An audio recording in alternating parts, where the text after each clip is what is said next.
All right, I don't remember the last time I saw a movie, right? And before the movie starts, they're like, you know what? Turn off your phones, turn off your watches. We are anti-private privacy. What was I talking about? Anti-piracy. And if you get caught, you're getting 2 years in jail. You're getting a $250,000 fine. And I'm just thinking, government shut down. Try to catch me if you can. But yes, I did shut down my phone. I will not lie.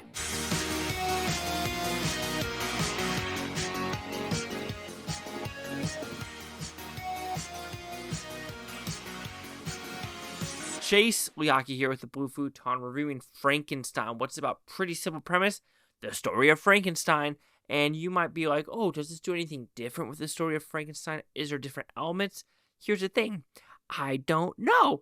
Are you going to talk about the Kenneth Branagh one? Are you going to talk about the old school Universal ones? Are you going to talk about Lisa Frankenstein? Are you going to talk about like Bride of Frankenstein? There's so many renditions. So you got to think, like, is Guillermo del Toro kind of doing his own thing, or is he going off some source material? And if I had to take a guess, he's going off the book.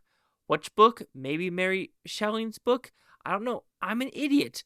But this is kind of three-part story. The prelude, the story of Victor Frankenstein, and the story of the monster, and they tell each story. Because the prelude is more of like, there's these people that are on a ship, they're trying to get to the North Pole, but they find Oscar Isaac in the water or on the ice, and they got to figure out what is wrong with him and why is he in this shape he is in. Then we get Oscar Isaac's story about how he is who he is, how he meets Christoph Waltz, how he knows his brother, the relationship there, Mia Goth, and then we get the Jacob Emberly. I always say his name wrong. He's from Saltburn, one of the worst movies of last year or the year before that. But he plays Frankenstein, which apparently I think was supposed to go to Andrew Garfield, and it was like a 3-week, oh snap, we got to switch the costume to fit him, and it's pretty damn good what you could do in 3 weeks when you're in a rush delivery. But anyway, did I like this film? I think I did. I think it was pretty good when it's dealing with the actual story elements, with just how the movie looks, the production design, the costumes and makeup tenfold. A lot of this is Oscar nomination as well as Oscar winning material.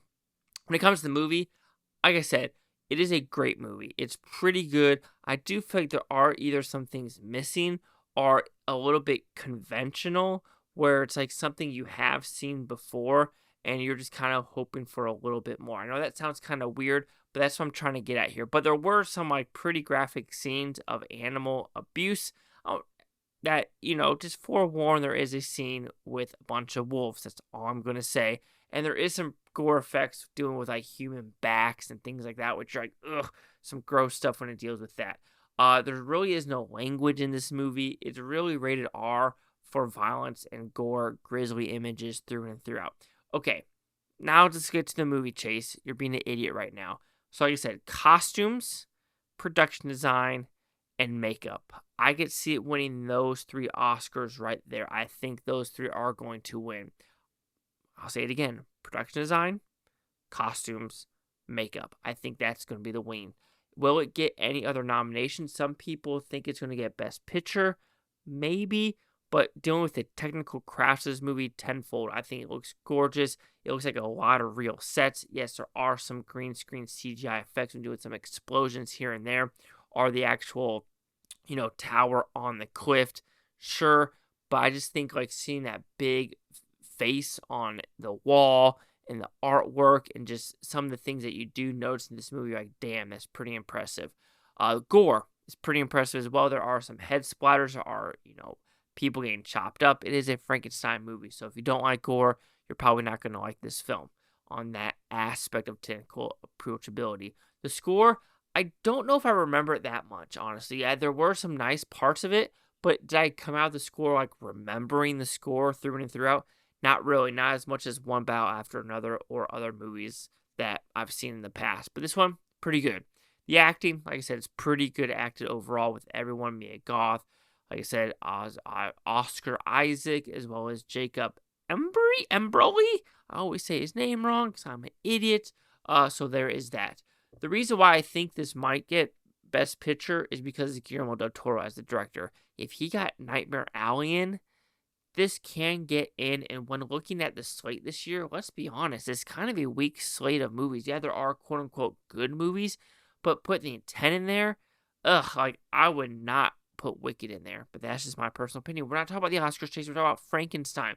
And this is where I think where I'm trying to like, it's 2.5 hours. It is long, but there are some elements that you don't really feel the length. I say where you do feel some of the length is when you're dealing with Frankenstein, when you're dealing with the monster, as well as the brother and Mia Goth.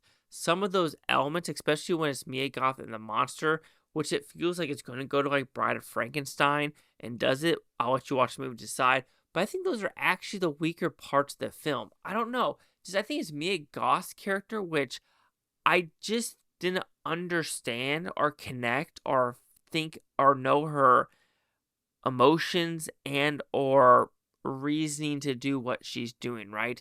Because of course she kind of like likes William the brother, then Oscar Isaac's character, which you don't know if that's a real thing or not, and then she meets the monster, which I don't understand her to a point because she is a religious person. You would think she'd be against it because you're doing something that's against God's will. But she has some conflicting themes or conflicting things, which I don't know if it connected with me as well. When we were doing with the solo story of Frankenstein and the solo story of the monster, that's for me where it like really succeeds with how these character arcs truly play out. And that's why I really dug about that.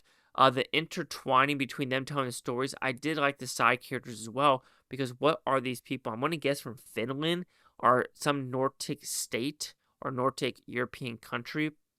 I did like their interactions with the monster, with Frankenstein, and what they're trying to figure out.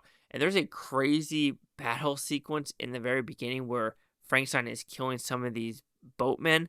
And my God, some of these are brutal kills. It's some stuff I haven't seen in quite some time, so that was fun as well. Like, oh, okay, we're getting into it. But yeah, I think that is when I'm truly digging deep into this movie. It is the Mia Goth character and her story elements, which I don't know if I really connected to or really understand where she was trying to pull the story, if you know what I mean. Because you understand where Christoph Waltz's character is, you understand Isaac's, you understand the brother Williams and what they're into it. Mia Goth, I don't know. But overall, Frankenstein, it's a movie that people should see in theaters if you see it, right? Because this is a Netflix movie, and you're just thinking like, come on, Netflix, start putting more shit in theaters. Look at K-pop Demon Hunters. You made #1 by doing a movie for 2 days. You need to start doing this a little bit more so you can, like, I don't want to say make a billion-dollar company more billions of dollars, but at least have us moviegoer people have the opportunity to see it in theaters. Like I said, below the line, Technical Crafts, it's going to win, I think, 3 Oscars this year. My guess is 3. I could be wrong, but we'll see. I think it's going to be probably the second highest. The highest is going to be one bad after another. We already know that. Anyway, acting's pretty good. The story, like I said, maybe I just need to read the book to understand some of the character developments, but overall, I enjoyed what I saw on screen. So Frankenstein will receive a 4 out of 5 with Futons, which equals that 80%. So let's see the critics and news scores that gave this one. So we have critics a 82% with 107. Critic consensus. Finding the humanity in one of cinema's most iconic monsters, Guillermo del Toro's Frankenstein is a lavish epic that gets the most aggravating votes from Jacob Elordi's standout performance. If I say that right, Elordi's, but I'm an idiot. And I'm just an idiot. I'm an idiot. 8280. Chase Iker, the Blue Futon. Like, comment, subscribe. One of those Futontopia, you Blue Futonians. Thank you for watching. Have a great day. I'm watch this day tomorrow, week from a month, a year from now. We're just going to freak one of you. Peace and love, peace and love. And are you a Frankenstein monster? What?